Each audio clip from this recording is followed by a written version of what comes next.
Hey guys, it's Libby, and I have two jobs today.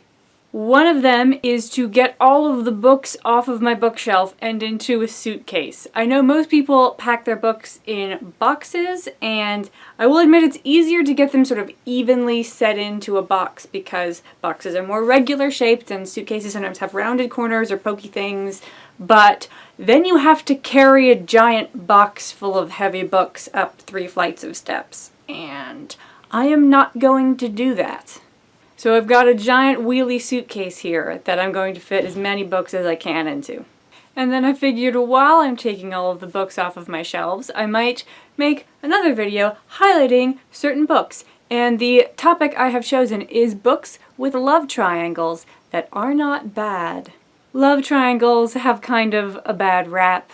They can be cheesy or unnecessarily angsty or just kind of stupid if you clearly know which person our main character is going to end up with. But they do not have to be like that. Let me show you. So now that I've gotten one half of a shelf cleared, I want to state what I mean by a love triangle. In a love triangle, our usually main character, but I guess it could be a side character, has to be genuinely torn between two romantic interests. And he or she needs to decide which person they love more. It's not a situation of being married to one person but being in love with someone else, or being in love with someone and then thinking that maybe you should get together with someone else for other reasons. That's not a conflict between romantic feelings. That's a conflict between romantic feelings and more pragmatic feelings. So those don't count. I also may be expanding the definition of love triangle to love square, love pentagon, love dodecahedron, love hot mess of spider web intertwining. We'll see. And the first book with a good love triangle is The Meaning of Night by Michael Cox. This book actually has several love triangles going on. I can only tell you about 2/3 of one of them. And that is the original Edward and Bella.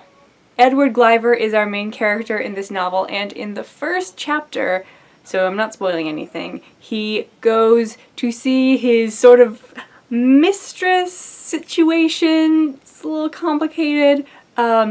Isabella Galini, and she is adorable and sweet and good in the sack, but he cannot overcome his feelings for another mysterious lady.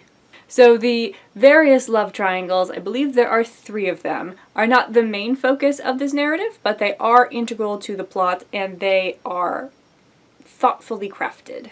And then, of course, in the sequel, The Glass of Time, you get to learn more about one of those love triangles that I could not mention to you. Next up is a classic, The Great Gatsby by F. Scott Fitzgerald.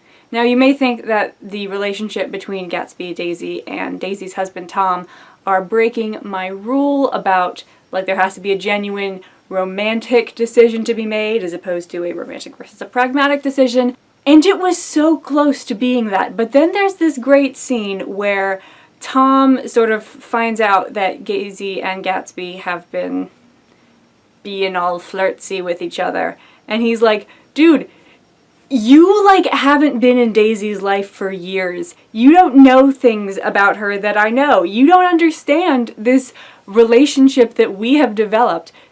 Daisy doesn't think I'm chopped liver. And it's pretty solid. Then we have The Somnambulist by S.E. Fox. This one, I'm pretty sure, gets the award for most effed up love triangle. I can't really tell you anything about it because of spoilers, but there's about 20 pages where you're like, oh man, don't fall in love with both a son and a father.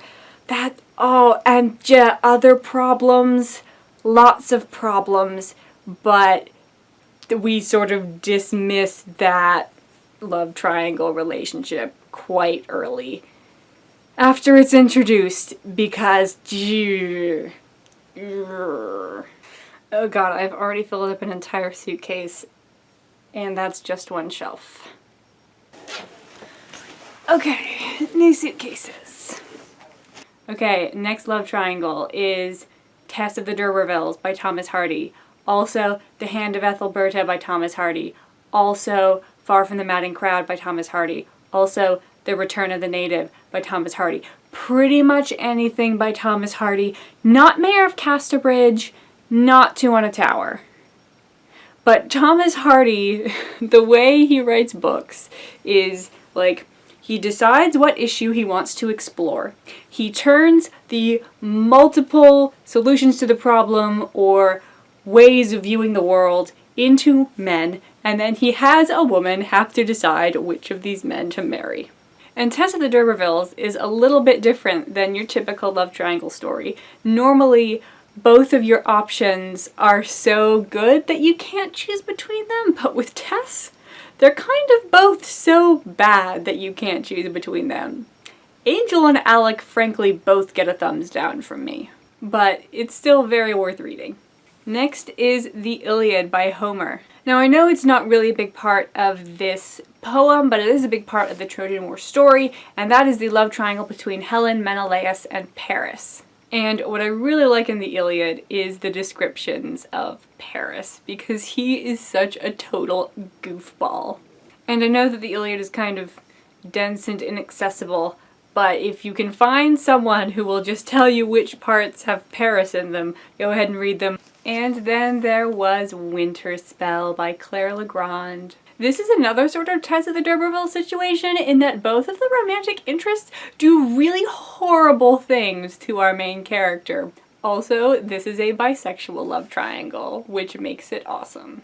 I like how Clara isn't really stuck having to choose between her two romantic interests because she engages with them separately. So, like, the first two books are about the first option, and then the second two books, or just the second one book, is about the other option. And so she doesn't really have to like choose between them. She has to choose, do I want this person?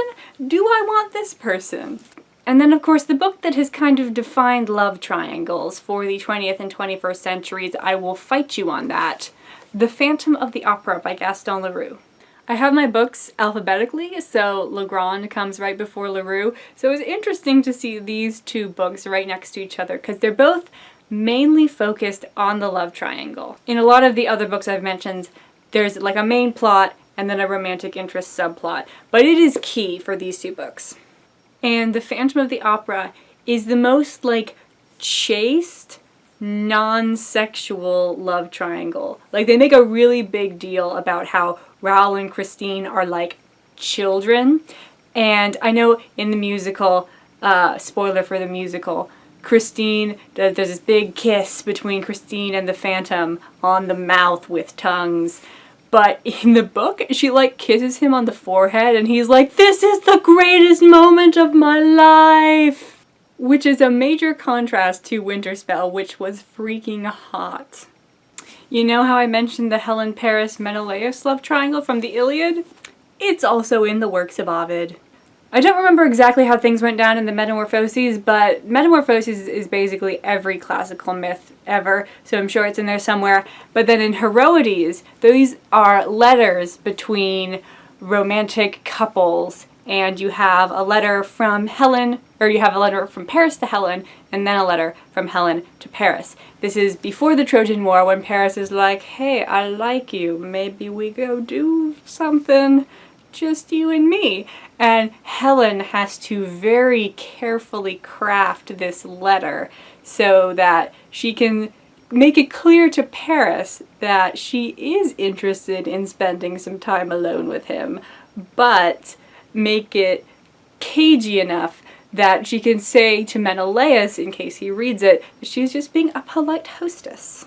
Again, Paris, the most hilarious character in classical myth.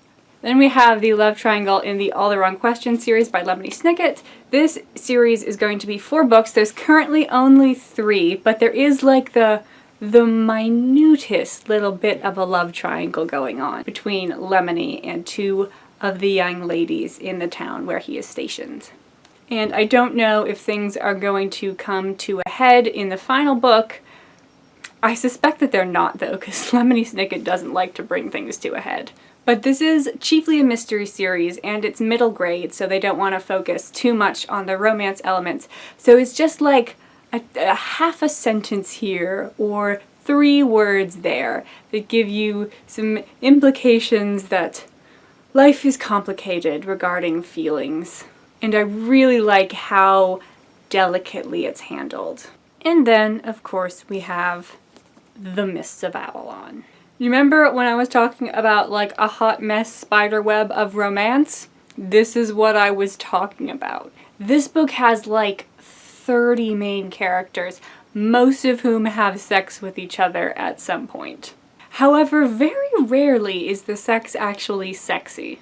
And I just want to highlight one love triangle, because it is canon for your general King Arthur myth, so I don't feel like I'm spoiling anything, and that is the love triangle between King Arthur, Guinevere, and Lancelot. Now, in most iterations, Guinevere and Arthur are married, and Guinevere is in love with Lancelot. Sometimes she's also in love with Arthur, and we have a genuine love triangle going on there.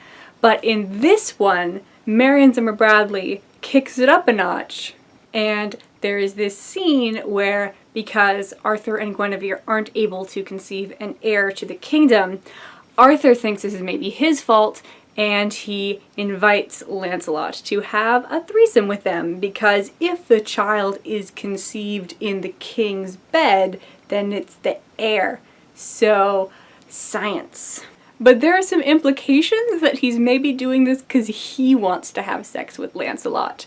And I love me some homoerotic overtones. So if you have just been reading about a cheesy, craptastic love triangle, you should definitely try one of these to heal your soul. I will see you guys not super soon, because I'm moving. But when I do see you, it will be from a shiny new location.